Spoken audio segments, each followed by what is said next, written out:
Assalamualaikum warahmatullahi wabarakatuh. Alhamdulillahi rabbil alamin. Wa bihi nasta'inu ala umurid dunya waddin. Assalatu wassalamu ala asyrafil anbiya'i wal mursalin nabiyina Muhammadi wa ala alihi wa sahbihi ajma'in, amma ba'd. Kita lanjutkan Kitabuz Zuhdi Warraqa'iq, kitab tentang zuhud warraqa'iq. Yang kita bahas zuhud dulu. Apa yang dimaksud dengan kata zuhud? Apakah zuhud itu miskin? Kemudian kalau tidak zuhud itu kaya, dan seterusnya kita bahas. Jadi kalau secara bahasa, az-zuhdu itu adalah tarkul maili ila syai', tidak condong kepada sesuatu pun. Tidak condong kepada sesuatu. Saya nggak pengen itulah. Nah, itu zuhud. Kemudian ada Ibnu Atha atau katakan anta hurrun mimma anta lahu tabi'un. Anda merdeka, bebas dari sesuatu yang Anda tidak tamak. Anta hurrun anta abdun. Anta hurrun anta abdun mimma anta lahu tami'un. Anda budak dari sesuatu yang Anda tamak kepadanya. Tapi Anda hurrun, bebas, merdeka dari sesuatu yang minhu ayisu, yang Anda tidak pengen. Jadi orang yang menginginkan sesuatu, yang zuhud itu yang menginginkan sesuatu, jadi budak jadi sesuatu tersebut. Terus baik, sekarang apa ya yang sebenarnya maksud dari kata zuhud ini? Dan selanjutnya ada secara istilah itu ada yang mengartikan huwa bughd dunya wal i'radu anha, membenci dunia dan berpaling darinya. Ini kita ikuti dulu pendapat beberapa ulama, ada yang katakan begitu. Waqila, dan dikatakan juga huwa tarku rahatid dunya. Ada yang mengatakan dia adalah tarku rahatid dunya, meninggalkan kesenangan dunia. Talaban li rahatil akhirah, karena mencari kesenangan akhirat. Lalu ada juga yang katakan huwa ayyakhluwa qalbuka mimma khalat minhu yaduk. Kayak ini yang lebih pas ini. Hatimu kosong dari apa-apa yang tanganmu kosong darinya.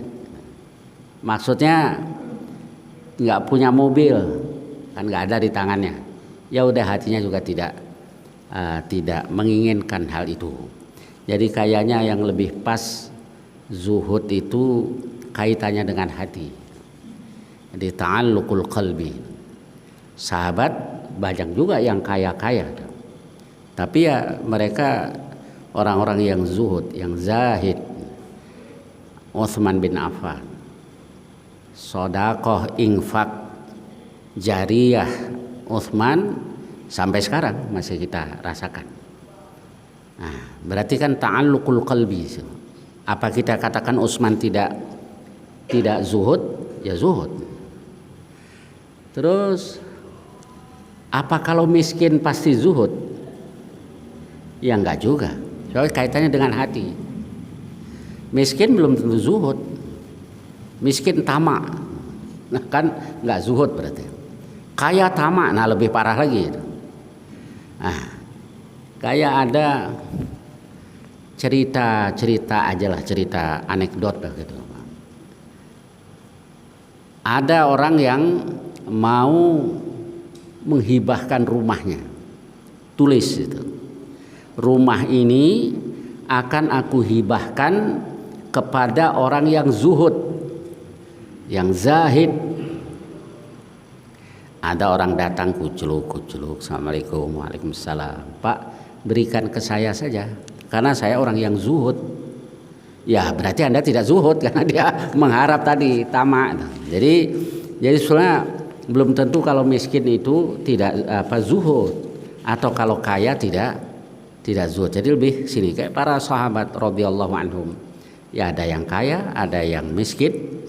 Yang kaya juga rajin berinfak, sampai nggak kehitung lah kalau dibanding dengan kita itu nggak ada apa-apanya. Apa mereka bukan zuhad, orang-orang yang zahid?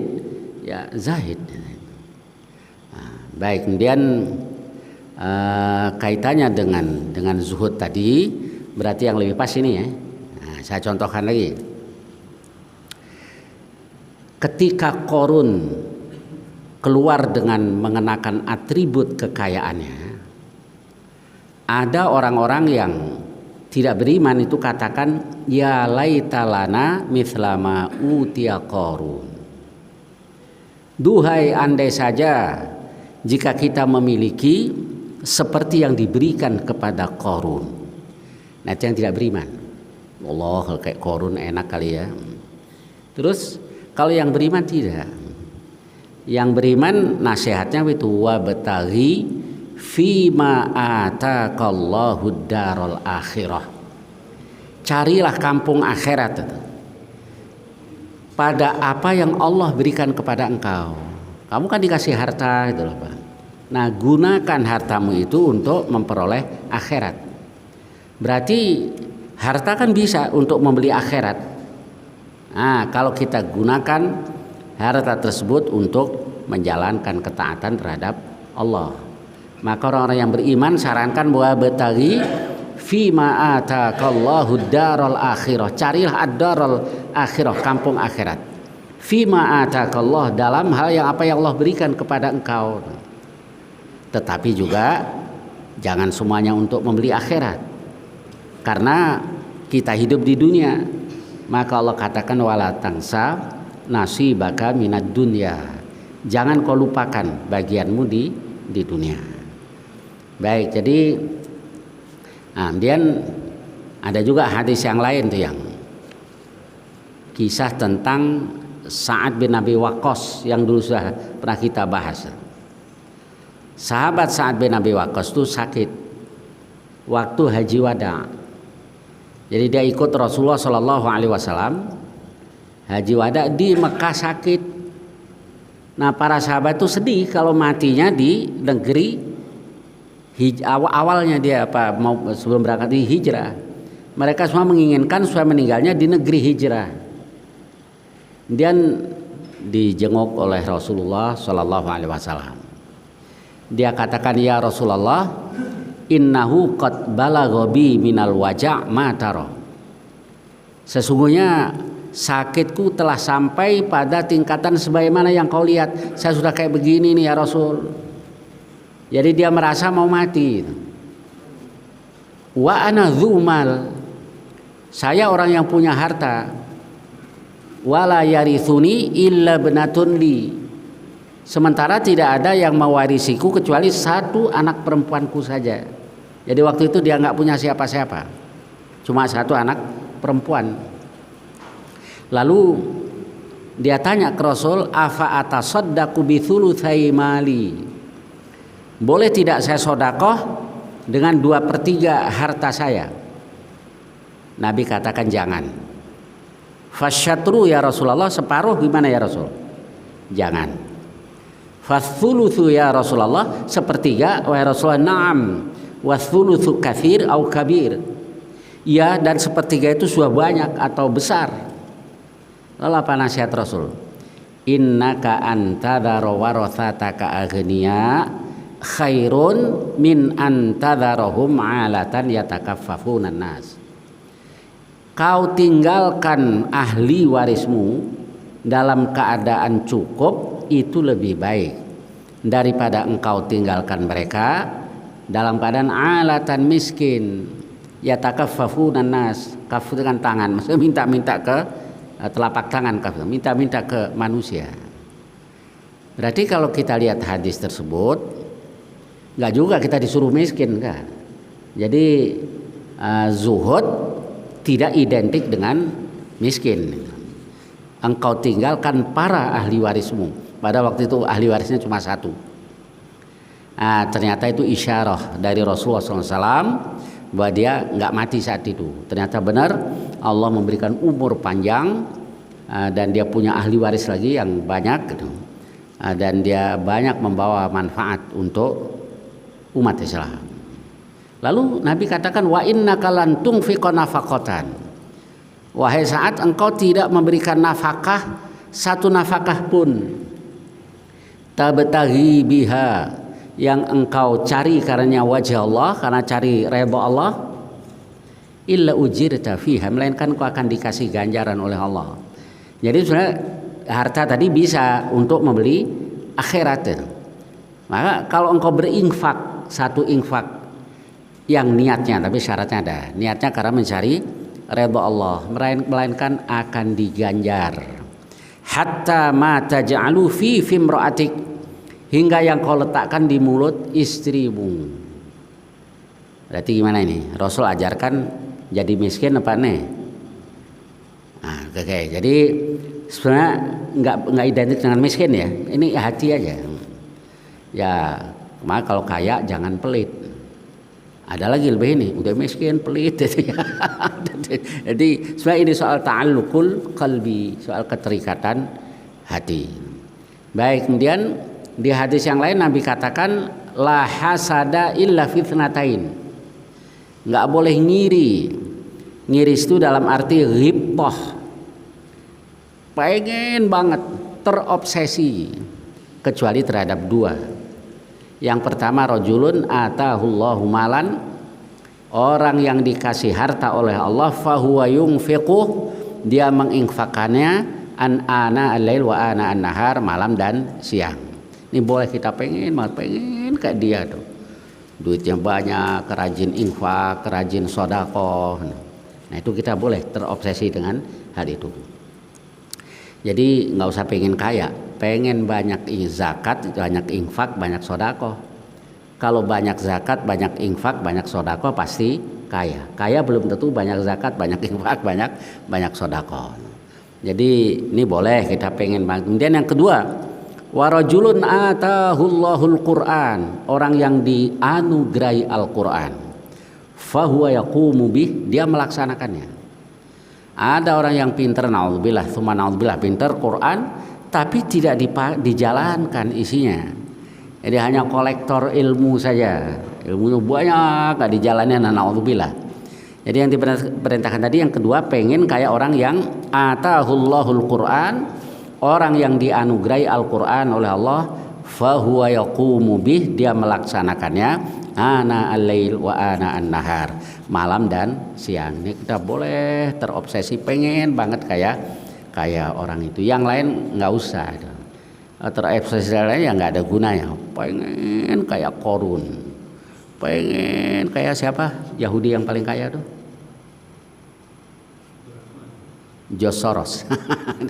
Dia kayak nggak pengen jadi orang yang dianugerahi harta, tapi dia yunfiquhu ana al-lail wa ana an-nahar. Jadi kalau yang lain-lain nggak usah. Jadi kenapa? Kayak tadi itu, anta abdun, anda budak dari apa yang anda tamak, mimma anta lahu tami'u, dan anta wa anta hurrun, kata Ibnu Atha, anda bebas merdeka terhadap apa yang anda minhu ayisu, yang anda tidak berkeinginan.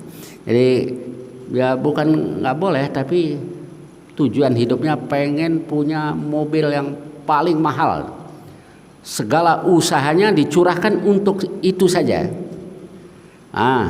Kalau kesampaian masih cakep, dapat deh mobil. Kalau enggak, mati, belum kesampaian juga, ibadah kita keteter, aturan berbuat baik juga enggak, aturan sodakoh ini karena mau mengejar keinginannya, sodakoh enggak, fala sodakoh la sholat, percaya juga tidak, sholat tidak.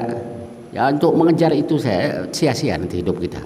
Benar yang ulama tadi katakan, daya Anda bebas merdeka dari apa yang Anda berputus asa, yakni yang Anda tidak berkeinginan terhadapnya. Baik tentang zuhud, insyaallah yang benar itu ta'alluqul qalbi. Ya silakan jadi orang kaya, tapi kaya yang baik, kaya yang yunfiquhu ana al-lail wa ana an-nahar. Kalau umat Islam kaya dan rajin berinfak, masya Allah, nggak ada masjid jelek, nggak ada madrasah jelek, nggak ada pesantren yang kumuh, insya Allah semua kan perlu semuanya pakai duit.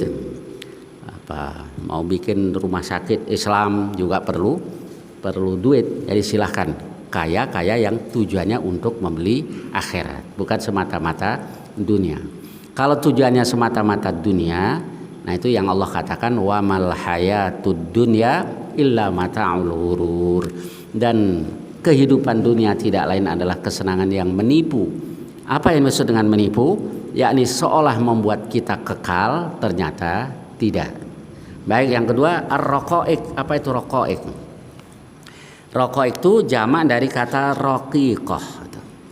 Nah, jadi raqiqah itu jamaknya bisa riqaq, bisa juga ar-raqaiq. Nah, apa yang dimaksud dengan kata itu, kata tersebut? Masa ar-rahmah, orang yang lembut hatinya. Jadi lawan dari al-ghilal, bukan yang bengis, yang kasar, tidak. Jadi bab tentang zuhud dan tentang kelembutan hati ini akan kita bahas. Baik, kita lihat hadis yang pertama. Haditsu Anas bin Malik radhiyallahu anhu qala Rasulullah sallallahu alaihi wasallam, Rasulullah sallallahu alaihi wasallam bersabda, yatba'ul mayyita thalathah, yang akan mengantarkan mayit itu 3. Fa yarji'u thnani wa yabqa ma'ahu wahid, yang 2 pulang, yang tinggal dengannya 1.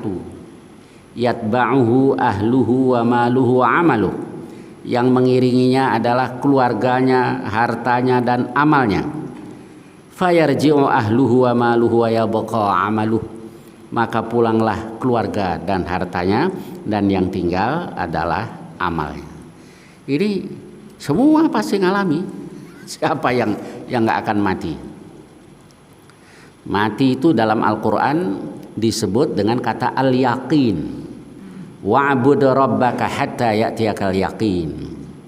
Dan beribadahlah kepada Tuhanmu hingga datang al-yaqin kepada engkau. Al-yaqin masa al-maut. Kenapa kematian dinamakan al-yaqin? Karena kematian sesuatu yang diyakini. Semua orang yakin bahwa dirinya akan mati. Hatta orang ateis pun dia yakin bahwa dirinya akan mati. Yang berbeda kita beriman dengan kehidupan sudah mati nanti. Orang ateis tidak. Jadi kayak matinya sama kayak cacing, mati udah jadi tanah, selesai. Nggak ada urusan setelah itu. Nggak ada pertanggungjawaban dari amal kita. Nah, itu orang-orang ateis. Allah kita harus berusaha lah membentengi anak cucu kita, generasi kita. Sekarang kan pemahaman macam-macam, agnostik, percaya sih Tuhan, tapi nggak percaya tentang hal kayak tadi. Nggak mau diatur Tuhan gitulah. Percaya dengan Tuhan tapi nggak mau diatur dari Tuhan. Ya memang benar, semua orang tuh yakin tentang adanya Tuhan. Ada seorang ilmuwan katakan, yang saya sosiolog, yang katakan bahwa mungkin saya mendapati satu kaum yang tidak beragama, tapi saya tidak pernah mendapati satu kaum yang tidak bertuhan. Jadi kalau soal pengakuan tentang adanya Tuhan, orang itu mau mulutnya mengakui atau tidak, sebenarnya ininya mengakui tentang adanya Tuhan. Sebab itu fitrah manusia begitu. Orang PKI zaman dulu yang sepuh-sepuhnya Allah ingat, apa mereka tidak bertuhan? Bertuhan, cuma Allah dia nggak percaya. Ya kalau di Jawa sana nih, oh Gusti Allah apa? Orang ini Gusti Allah. Tapi nanti mereka mendatangi tempat-tempat yang mereka anggap keramat, pohon-pohon dan lain-lain. Itu di sana begitu. Saya ingat tuh 65 Gestapo, 66 tuh KAPI, kami TNI kan bergerak. Itu tempat-tempat itu kemusyrikan tadi dihancurkan tuh KAPI kami. Nah, jadi itu tempat ininya orang-orang PKI yang biasa memuja-muja tadi pun. Jadi nggak bisa orang mengingkari tentang adanya Tuhan. Ya beralih saja, Allah dia nggak percaya, syaitan mereka sembah gitu. Jadi Tuhannya setan. Baik, jadi ya begitu yang ada di Jawa khususnya yang saya tahu, saya masih anak-anak waktu itu. Dan saya tahu waktu KAPI kami nebang-nebangin itu pohon-pohon yang mereka jadikan sesembahan tadi. Baik, kemudian kabarnya di Rusia juga di hari-hari tertentu orang mendatangi makam Lenin dan Stalin, membawa karangan bunga di hari-hari tertentu. Buat apa itu? Ada ateis, nggak bertuhan. Jadi nggak bisa orang mengingkari tentang adanya Tuhan. Cuma salah saja itu karena yang Tuhan tidak dipertuhan, yang syaitan mereka jadikan sebagai Tuhan. Baik, jadi kalau saya kembali ke masalah di sini, semua yakin tuh bahwa dia akan mati. Orang yang berani mati itu juga akan mati. Takut mati? Ya mati juga. Mau lari kemana? Waktu mati juga mati. Cuek ke mati juga. Karena kita angan-angan kita kan umur kita 100 lebih gitu. Ya alhamdulillah kalau dikasih umur panjang, amalnya baik. Manusia yang paling baik itu man tala umuruh wa hasuna amaluh. Umurnya panjang, amalnya baik. Itu berarti banyak ngumpulin kebaikan yang terbaik.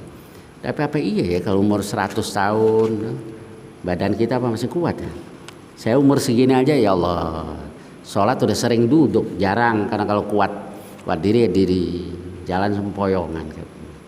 Ini baru umur 65. Kalau 90 gimana? 100? Ya mudah-mudahan saya tetap kuat ya. Umur panjang, badan sehat, nyari duit masih bisa, kawin lagi masih ada yang mau gitu ya. Ada yang mau kakek umur 90, 80, 90, 100 enggak mau. Cerita kalau ngobrol juga ditinggal sama anak-anak muda. Lagi ngobrol-ngobrol datang. Itu lagi diceritain bubar atuh pergi enggak punya teman. Jadi karena lamunan kita begitu, umur kita panjang. Ya mudah-mudahan saya begitu, tapi bermanfaat lah gitu ya, umur panjang dan bermanfaat. Jadi suatu yang pasti. Nah ketika diantar ke kubur, Nabi katakan yang mengikuti 3 tadi, keluarganya, hartanya dan amalnya, sanak famili, teman-teman mengantarkan. Ada yang mau nemenin di kubur? Ya nggak ada lah. Orang istri yang kita cintai, yang mencintai kita juga nggak akan nemani kita. Anak-anak kita yang menghormati kita, menyayangi kita pulang. Fayarji'u thnani wa yabqa wahid. Yang 2 pulang, yang tinggal situ 1. Yang pulang keluarganya. Wa maluh, dan hartanya. Kalau dia punya mobil biasanya dipakai buat nganter. Habis itu ya bawa pulang lah. Masa mobilnya ditaruh di situ. Kalau zaman dulu tikarnya pun dibawa pulang dulu, kan sekarang enggak ya dipakai buat ini. Dulu dibawa pulang tuh. Dicuci, ntar kadang taruh di musola tuh kan. Harta sampai tikar kayak itu juga tetap dibawa pulang.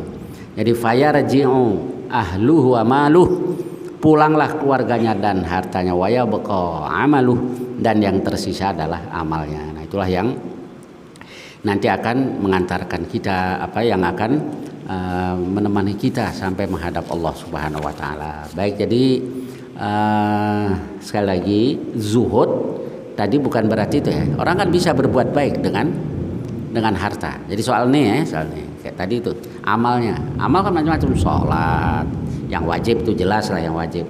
Sholat sunatnya, zikirnya, sodakohnya dan seterusnya. Kita jangan ngeremehin yang lain. Setiap orang tuh punya kelebihan amalnya. Ada orang kayaknya biasa-biasa saja, Dikirnya yang nggak seberapa, sodakohnya. Ada sodakohnya nggak seberapanya, ahlus sholat, dia rajin sholat sunat, sholat ini.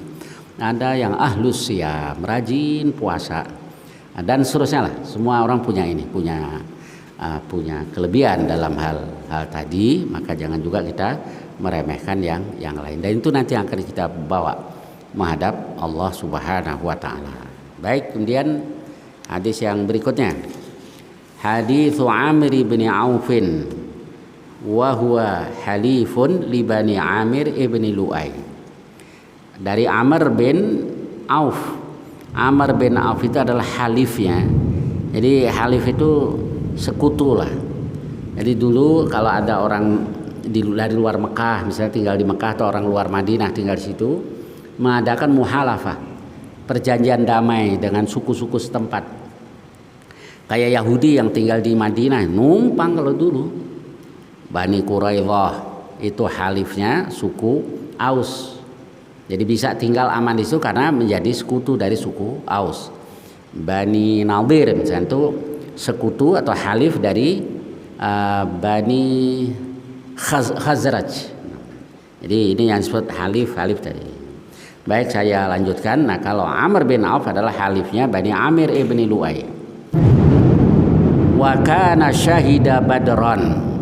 Dan Amr bin Auf ini menyaksikan, maksudnya dia ikut dalam perang Badar. Qal, dia katakan, anna Rasulullah sallallahu alaihi wasallam ba'atha Aba Ubaidah ibn al-Jarrah ilal Bahrain. Bahwa Rasul pernah mengutus Abu Ubaidah bin Jarrah ke Bahrain. Ya'ti bi jizyatiha, dia datang membawa jizyah, upeti yang tembarnya. Ada yang tanya tentang pajak. Ya, ini pajak yang di zaman Nabi diantaranya jizyah ini. Kenapa? Karena penduduk Bahrain waktu itu mayoritas Majusi. Kemudian mereka bersedia menjadi ahlu dhimmi. Jadi maka dijelaskan wa kana Rasulullah SAW huwa salaha ahlal Bahrain. Nabi mengadakan musalaha, jadi perjanjian damai dengan penduduk Bahrain. Jadi orang-orang kafir dhimmi itu diberi perlindungan. Dhimmahnya kan perlindungan, jaminan oleh umat Islam. Syaratnya tidak memerangi umat Islam dan tidak membantu orang yang memerangi umat Islam. Nah, dilindungi, hak sipilnya dilindungi, hak keberagamaannya juga dilindungi. Jadi boleh menjalankan agamanya. Ya, sampai di zaman Al-Khulafaur Rasyidun, umat Islam yang di Mesir, di Syam, itu mereka ya dilindungi ya, menjadi kafir dhimmi tadi. Baik, kemudian wa amara alaihim al-Ala ibn al-Habrami. Yang Nabi jadikan amir memimpin mereka adalah Ibnul Ala, Al-Ala ibnul Habrami. Fa qadima Abu Ubaidah bimalin minal Bahrain. Lalu Abu Ubaidah ibnul Jarrah datang ke Madinah dengan membawa harta dari Bahrain. Fa sami'atil ansar biqudumi Abi Ubaidah. Lalu orang-orang Ansar dengar nih Abu Ubaidah datang nih bawa harta yang banyak. Fawafat sholatas subahi ma'an Nabi sallallahu alaihi wasallam. Lalu mereka laksanakan sholat subuh bersama dengan Nabi. Ya kalau biasanya mungkin di masjid masing-masing, datang semuanya karena tahu datang harta dari Bahrain. Kemudian falamma shalla bihimul fajra. Ketika Nabi selesai menjalankan sholat fajar, sholat subuh, insarafa. Nabi berpaling, yakni menghadap ke para sahabat. Fata'arradu lahu fatabassama Rasulullah SAW. Rasul senyum. Rame nih yang jamaah subuh gitu kan ya Pak. Biasanya nggak begini Pak, yang jauh-jauh pada datang.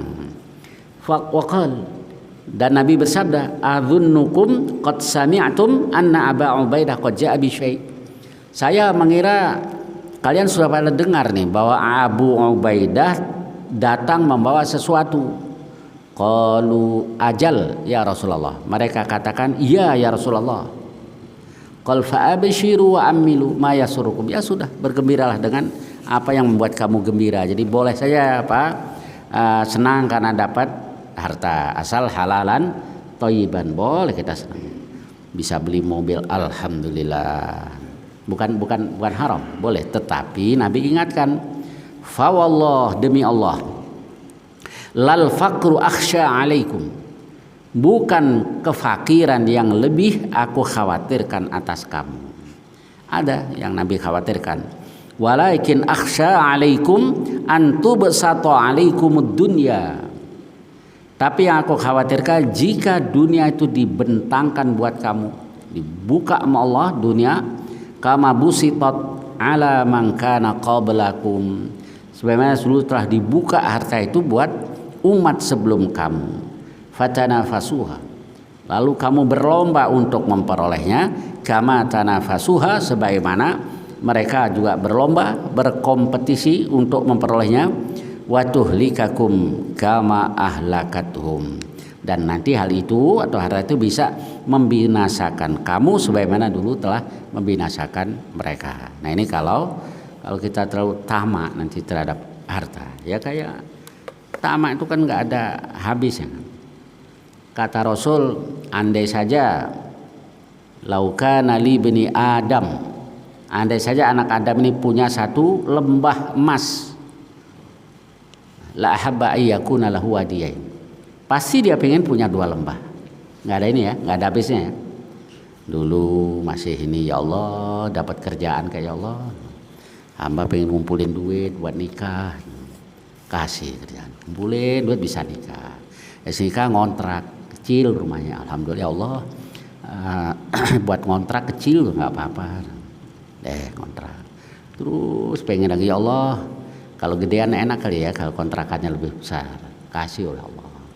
Ya Allah kalau punya rumah sendiri enak kali ya Pak, jadi nggak bayar kontrakan, kasih sama Allah. Ya Allah kalau rumahnya bagusan enak kali ya, ya terus.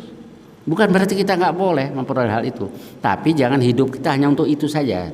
Nanti lupa, lagi pengen ini, pengen itu, cabut nyawa kita oleh Allah. Kita lengah, berarti lengah, tidak segera dekatkan diri kepada Allah dan tidak siap-siap untuk menghadap Allah Subhanahu wa taala, hanya mengejar keinginan-keinginan tadi.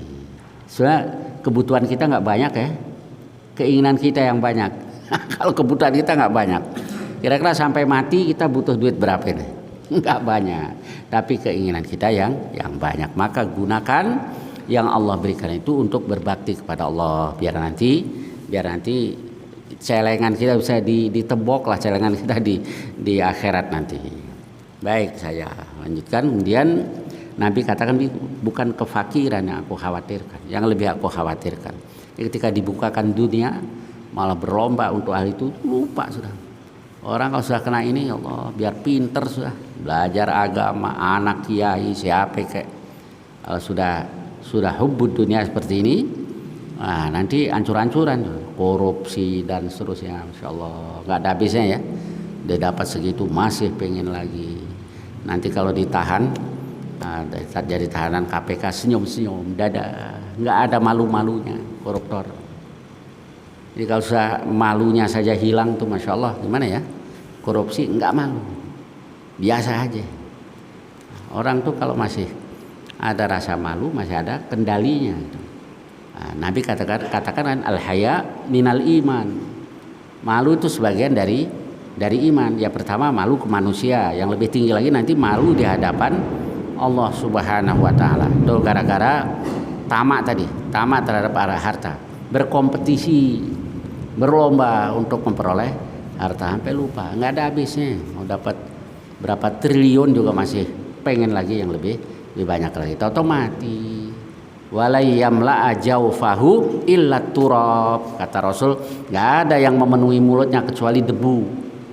Kalau dia mati, bahasa kasarnya nyosor tanah, nah baru selesai. Kalau belum itu ya terus pengen ini, pengen itu. Bukan nggak boleh saja mengerti, tapi jangan umur kita habis untuk mengejar hal itu, apalagi kalau sampai terjadi. Nah ini fatana fasuha, kamu berlomba untuk memperolehnya, kamu tanah fasuha, bagaimana dulu mereka juga berlomba untuk itu, lalu membinasakan kamu, sebagaimana hal itu membinasakan mereka, yani sebelum kamu. Baik, kemudian apa hadisnya? Satu hadis lagi. Hadits Abi Hurairah an Rasulillah sallallahu alaihi wasallam qaal, "Idza nadhara ahadukum ila man fuddila alaihi fil mal." Kalau salah seorang dari kamu melihat orang yang dikasih kelebihan daripada orang itu fil mal, dalam hal harta, wal khalqi, dan penciptaan, ya Allah tuh orang enak ya, duitnya banyak, udah gitu gagah keren orangnya, kalau ngelamar tuh pasti diterima yang kayak begini. Kalau saya kok ya Allah udah duit nggak ada, wajah juga pas-pasan gitu ya. Ini terus mikirin begitu. Wal yangzur fal yangzur ila man huwa asfala min.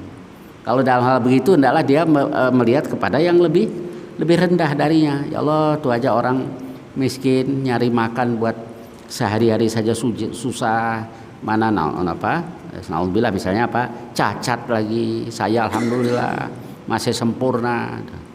Jadi kalau ada orang yang dikasih sempurna badannya, masih sehat, oh meminta-minta dia, masya Allah, nggak malu apa sama orang, maafin orang yang buta bawa tongkat jualan kerupuk, kan banyak ya kayak gitu ya, kerupuk. Itu mereka punya harga diri, dia nggak seperti yang kita bayangkan. Ya saya sesekali kadang-kadang mau ngasih itu caranya nggak ini Pak, nggak, dia ini nanti apa belum tentu mau dikasih begitu. Pak beli kerupuk Pak, Pak kembalian deh, nggak usah deh kembaliannya, mau kalau digituin. Kalau dikasih ini juga belum tentu mau. Jadi yang buta aja kayak begitu. Yang Allah kasih fisik yang normal, nggak punya semangat untuk usaha dan hobinya. Dan itu namanya kayak aneh, kayak kucing. Kucing itu makannya asal nggak minta nyolong, ya kan? Kucing minta nyolong. Maka Nabi perintahkan biar kita kayak burung. Kalau tawakal yang benar itu kayak burung. Laut kuntum tatawakkaluna 'alallahi haqqa tawakkuli. Kalau saja kamu tawakal kepada Allah dengan sebenar-benar tawakal kepadanya, ini tawakal yang benar nih. La razaqakumullah, Allah kasih rezeki kamu.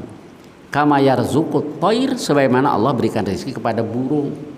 Kenapa burung? Karena burung itu yaldu khimasan wa yaruhu bitonan.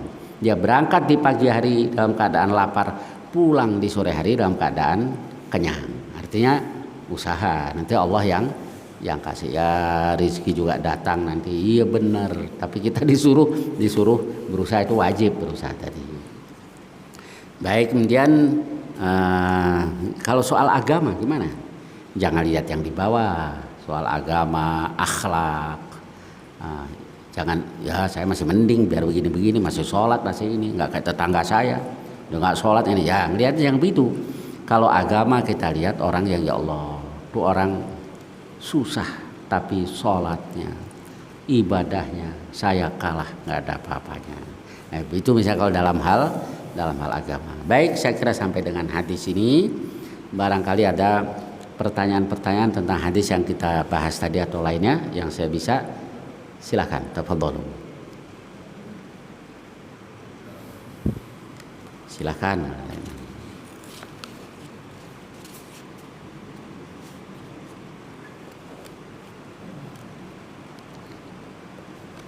Ya, silakan Pak. Assalamualaikum. Ya, apa-apa.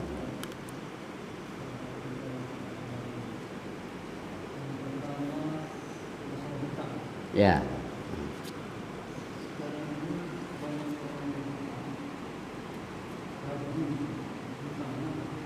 Males bayar ya.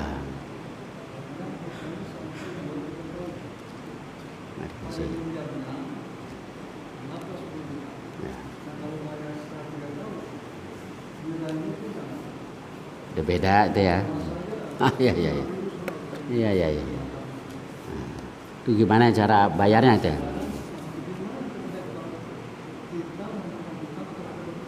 Ya. Ya.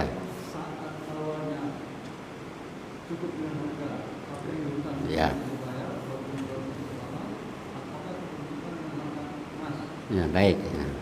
Jadi sebetulnya nih yang kita pinjam itu apa? Yang kita pinjam bukan kertasnya kan? Kan bukan ininya kan ya. Kalau ini mah diganti aja dengan kertas yang sama. Yang kita pinjam itu qimah, qimah value, nilai. Nah karena yang kita pinjam itu ya yang pas ya dilihat ininya apa. Sedangkan itu kan inflasi lah pasti ini kan ya. Ya dirembuk aja berdua. Kalau 1 juta pinjam 10 tahun yang lalu, sekarang berapa? Nah, kan bisa jauh nilainya kan.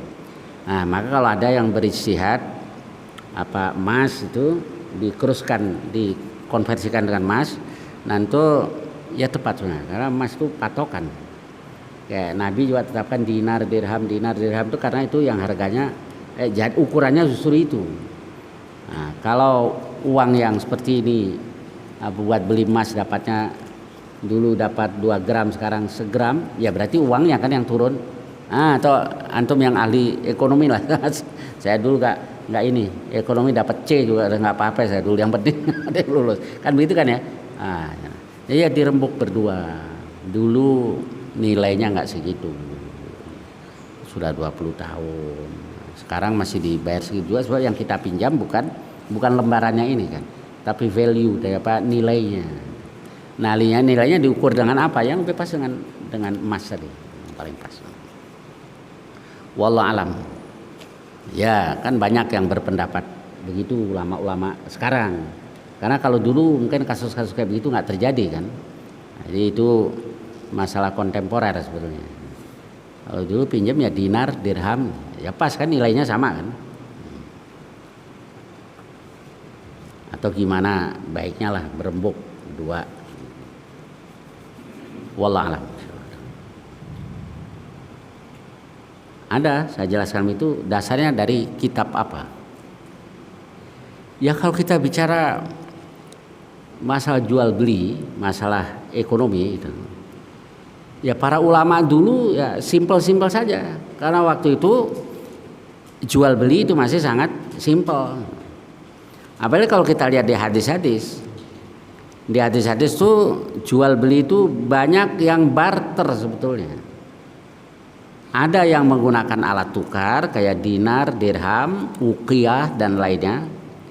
Dinar, dirham, uqiyah itu kan alat tukar yang nilai intrinsik dan ekstrinsiknya sama. Kan beda dengan yang ini. Apa beda? Kalau nilai intrinsiknya cuma selembar kayak begini, apa artinya nih? Tetapi nilai apa? Ekstrinsiknya nanti yang beda. Nah kalau di zaman Nabi 1 dinar itu ada yang berpendapat kalau dikonversikan dengan timbangan sekarang ya sekitar 4,5 gram emas. Kalau 1 dirham sekitar 3 gram kalau nggak salah begitulah. Ya udah segitu patokannya itu. Jadi dulu simpel. Nah begitu sekarang memerlukan ijtihad baru. Saya kalau masalah al-buyu' jual beli yang lebih banyak bahas itu nih ulama-ulama mazhab Hanafi sebetulnya. Karena Abu Hanifah itu kenapa hadisnya kok minim, banyak pakai nih? Ya karena waktu itu berkembang hadis-hadis palsu. Jadi ekstra hati-hati untuk memperoleh hadis tadi. Nah, sedangkan kalau sudah bicara ekonomi itu kan banyak gitu ya, karena dulu hadisnya sangat apa ya masih simpel tadi. Nah untuk diterapkan ke kondisi sekarang kan perlu ijtihad tadi. Nah kayak contohnya ulama besar yang belum lama meninggal itu apa al-fiqhul islami wa adillatuh Syekh Wahbah Az-Zuhaili. Itu kan kitabnya segini, itu dia bermadzhab ini banyak. Kalau sudah bicara tentang al-buyu' masalah muamalah tuh rinci detail gitu. Ya jadi insyaallah itu aja benar. Ya silakan ada lagi. Kalau tidak sampai di sini mudah-mudahan banyak manfaatnya. Wallahul muwaffiq. Assalamualaikum warahmatullahi wabarakatuh.